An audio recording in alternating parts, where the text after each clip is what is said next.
I don't know, it's just kind of weird to me that she only does those two things whenever she talks about people she disliked or dislikes.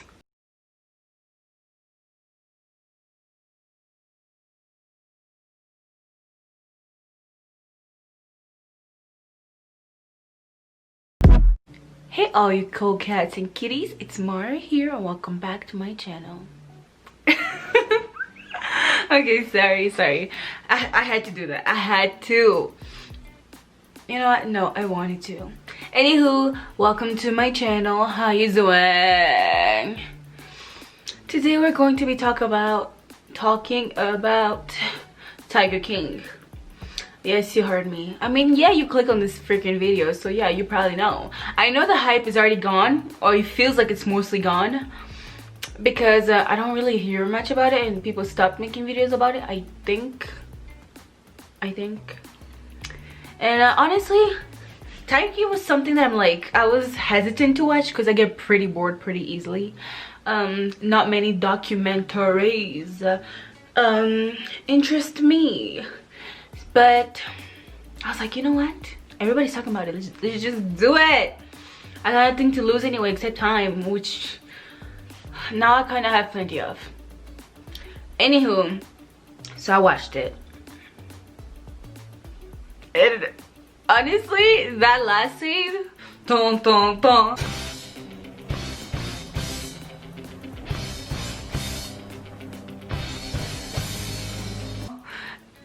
Amazing.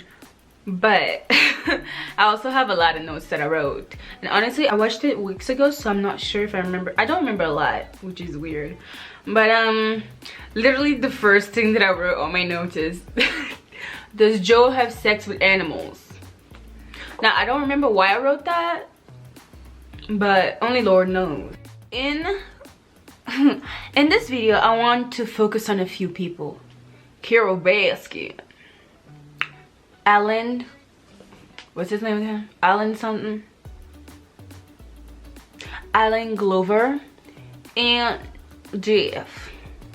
Mainly on them. I got a lot of things to say and not enough time because I want to make this video at least maybe just 10 minutes.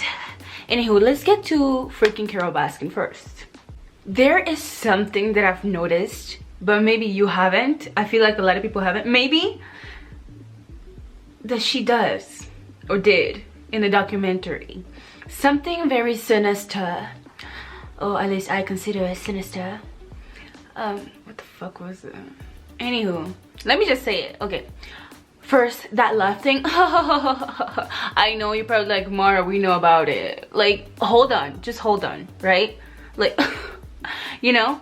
The only other time she does that is either when she talks about her husband, which she, you know, but allegedly, or Joe. Have you noticed that?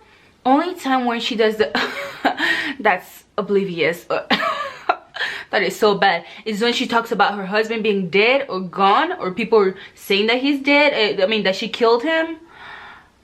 Hold on. Yeah, the only time she actually does that is only when she talks about her husband being killed by her. People's speculations about her killing her husband, and anything at all that has to do with the death of her husband involving her. And the only other time she does it is when she talks about Joe doing the bad stuff to her. The things that Joe does that piss her off. You know what I mean? She's like, oh, it's so ridiculous what he's doing. He's an idiot, like something like that, you know what I mean? Like when she acts like she's not really bothered by it, when she's like, oh my gosh, that is so horrendous, look at these people, they're so bad. And then and the things that Joe says about her, she's like, oh, that is ridiculous, of course, you know what I mean? These are the only two times that she talks about it. Now my lazy ass did not do any research whatsoever, but I don't know, it's just kind of weird to me that she only does those two things whenever she talks about people she disliked or dislikes. Just saying. Or yeah, people and things, yeah. And then I also want to talk about how she when her husband talks, she keeps looking at him. She's like, yes honey, like she's approving of what he's saying. And he everybody knows or says that he's a simp. I do agree, he's a simp. He really is.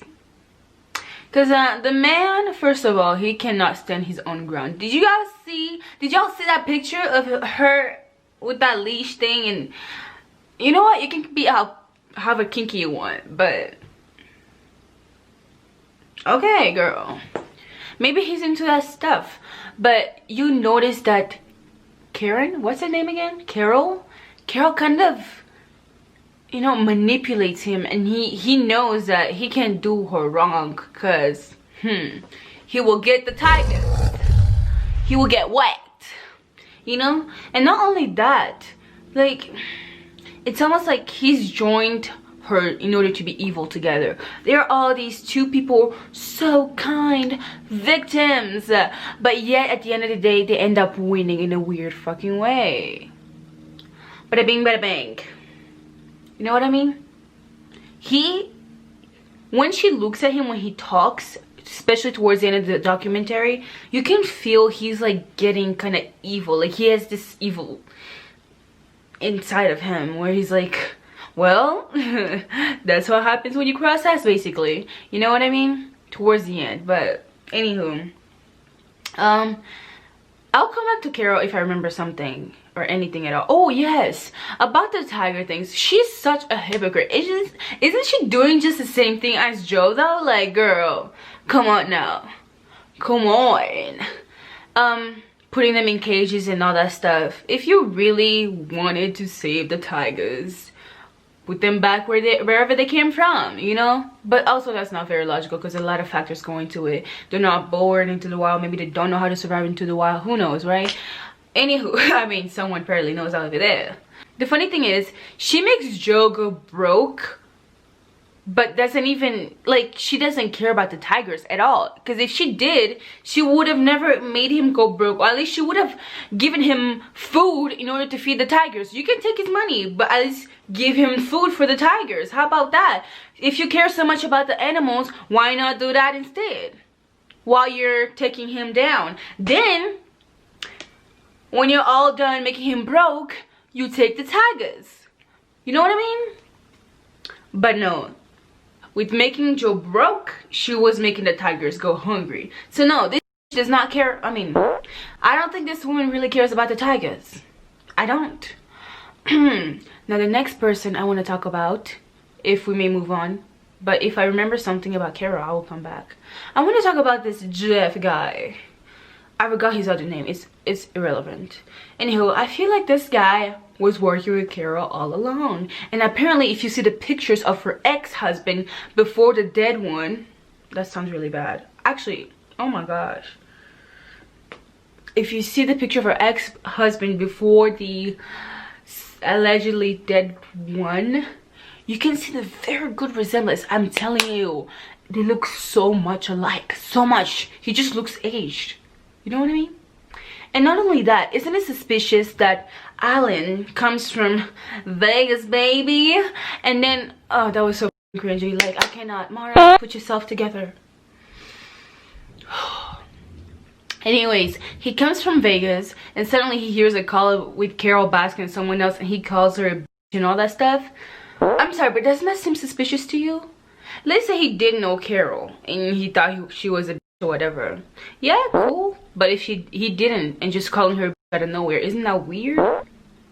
Why would he try to waste his money on someone who is losing their zoo with a millionaire, and then insult that millionaire? Like, wouldn't that make her go angrier? And yeah, you might have all this money, but do you want to waste that much money on someone who's already losing a zoo? You know what I mean? Isn't that weird to y'all? Just saying, I feel like they were working together. And not only that, when he finally got the zoo, right? He was like, oh yeah, this zoo has a bad reputation. Everybody thought it was still Joe's or whatever. They would come looking for Joe. And I just didn't want anything to do with it. But like, didn't you think about it right before you stole it? And not only that, it just doesn't make sense to help someone who's going out of business go back into business. Like, you know this man has a bad reputation, bad image online, yet you go into business with him. I feel like Jeff, Carol plotted against each other. I mean, plotted together to take Joe down. And the first thing they did in order to make Joe feel like, oh, this guy is on my side, is talk bad to Carol and insult her in front of him, so that he may know that, hey, Jeff is on my side. He does not like this. But Joe is also another. No comment.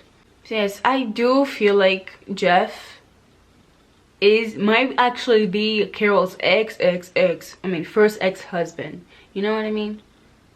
And then they started working together, and then he started building his own zoo. Like, just a lot of moves that he made do not make sense. Why would you go and help someone like that? I mean, yeah, he was planning on taking his zoo, but then again, the reputation with that zoo was not so great. I mean, with Joe and that zoo was not so great. So did he just want the tigers? Who knows? Because from what I saw, did Carol take the tigers? What happened to those tigers? I really want to know. Where are they now? Everybody's doing, oh, Tiger King now. Where is the cast now? But I really want to know where the tigers at too. They were part of the cast? Yes. Also, let's go on to freaking Allen Glover. So this man, right? He hated Joe. He really hated Joe. So why the heck would he try to work with Joe? He said to Joe himself, he's like, I don't work for you. I work for Jeff. Sorry, I just farted. I'm nasty, okay? This quarantine is just too much for me. Why would he try to work for Joe if he hated Joe? And even, like, if maybe feel like, wow, what if he stopped hating Joe? But no, honey, no. Towards the end, didn't you hear how bad he was talking about Joe? He's like, son of a bitch, you almost got me caught. No. Why were you so mad? There's something off with that fella. You know what I mean? And he said that Joe took him to Florida, right? To bada bing bada bang and the Carol Baskin.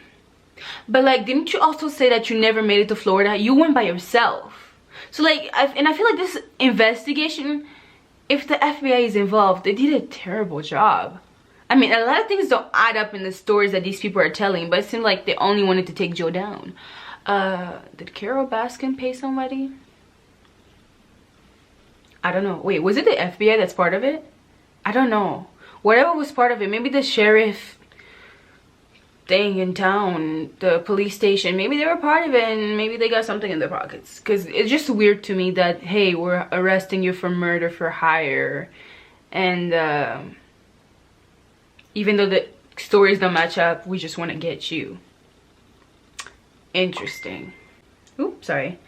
Very interesting. Not only that, let's say, yeah, Jeff was involved, but he never got in trouble. It seemed like the vendetta was only against Joe. Why did the police only go against Joe? I mean, go only against, yeah, why did the police only go for Joe? Why not the others? I'm saying, if they're not on his payroll, on her payroll, maybe something else would have changed. I don't know. Or maybe they were all just trying to get him because they were tired of him. You know what I mean? But yeah, Jeff should have been in prison too. I mean, he was in on the murder for hire. Excuse me. And honestly, Jeff and the other guy from the NSYNC, I feel like they were so rude to Joe, you know? They were scammers from the beginning. Like, I already could tell. I was like, there's something not right about this, guys. There's something not right. But then Joe also, like, why would you be so dumb and let someone run your freaking place after meeting them, I don't know, for the freaking third time or whatever, and you're like, oh yeah, take my zoo, whatever, as long as you hate Carol Baskin. You know what I mean? Also, if he was gonna kill Carol Baskin, right? Why would he, if he didn't want to get caught while allegedly killing Carol Baskin, why would he go ahead and go with Joe to Dallas, apparently, to go get a new ID? How does that make sense? Like, his husband testified against him, but what if his husband was just mad at Joe this whole time and only testified because of all the anger he had inside and wanted to, you know, get revenge on Joe? Because it doesn't add up. Why would he get a new identity, buy a new identity in Dallas and then go on? Like, there is eyewitness, bro. Even if you get a new identity, people can identify you by your face, image, everything. You know what I mean? It just doesn't make sense. I feel like maybe, just maybe his ex-husband, boyfriend lied. But we don't know that. Allegedly. And I was thinking, like, people were like, remember, did you guys know that she also had this boyfriend when she said that, where she kind of like, threatened him in many ways, and he wasn't feeling safe for his life. He talked about her saying that there was this thing of the police found bones on their property, and she thought it was hers, and she was like, oh my gosh, if they find bones on my property, like, it's gonna get me so much in trouble, and you know, all that. And like, and I went online and people were talking, they were like, oh yeah, it is on her property, but like, what if it's also where nobody can find it? And people were saying, yeah, her brother probably is the one who buried the body or got rid of the body while she went home with another officer, you know. And it just doesn't make sense. Something is up. And I'm like, if he did bury the body where no one could find it or get to it without a warning or that thing the police gets, warrant, without a warrant, then where could be the best place to put it? And I thought, on her property. I mean, like they say, on her property, it could be there. And I think it is there. And I was thinking, where on her property? Like, they've searched everywhere. Blah, blah, blah. But what if she actually didn't feed him to the tigers, but instead put him in that bike trail. Put him in that bike trail of hers. I'm just saying, it could be buried somewhere around there, because she be rolling on that bicycle. She's like, ha. And she feels really at ease there. And what if, I'm just saying, what if that's where she buried her husband? But also a lot of things don't make sense. And I don't know the law in Florida. I did not do any research about laws and all that stuff because I'm just really lazy. But if you want to, if you're that involved in it, go ahead. Maybe the law in Florida is also like, oh yeah, you can't come in my property unless you have a warrant. I mean, of course, right? Anywho, then that means the police wouldn't be able to go in there without a warrant. And if you don't have a warrant, you don't really get to dig around. They only went overboard, but how much can you see with all those trees? You know what I mean? Anywho, I think this is most of my conspiracies. If there's anything else, I just put it in the description below and y'all can go see it. But yeah, that's all I had to say. Just things that I noticed, and I'm pretty sure I forgot a lot of other things, but oh well. And Joe is just a weirdo. I mean, and Jeff is just a freaking weirdo, bro. Really weirdo. And that wife of his, oh, this is time for me to go. Anywho, I will see you in my next video. If you watch, ooh, you better watch. If you don't, you know what, I'll still see you until you subscribe. It's okay, girl, it's okay. Anywho, if you want to see more of my videos, give some requests, and I mean, subscribe. Give requests of what you'd like me to see. I mean, of what you know what, no, of what you'd like me, of what you like to see me doing. Oh my gosh, I don't know, just subscribe to see more of me. I'm gonna get weirder and weirder. So yeah, surprising you or not, doesn't matter. Just stay safe, avoid every touching stuff you can do, and stay safe from Miss Rona, because she's not playing. Do not go outside, okay? I know it looks really cute right now, it's spring, but do not go outside, girl. Miss Rona is lurking. Miss Rona. Anyways, I'll see you in my next video. Bye. Check my content out and subscribe.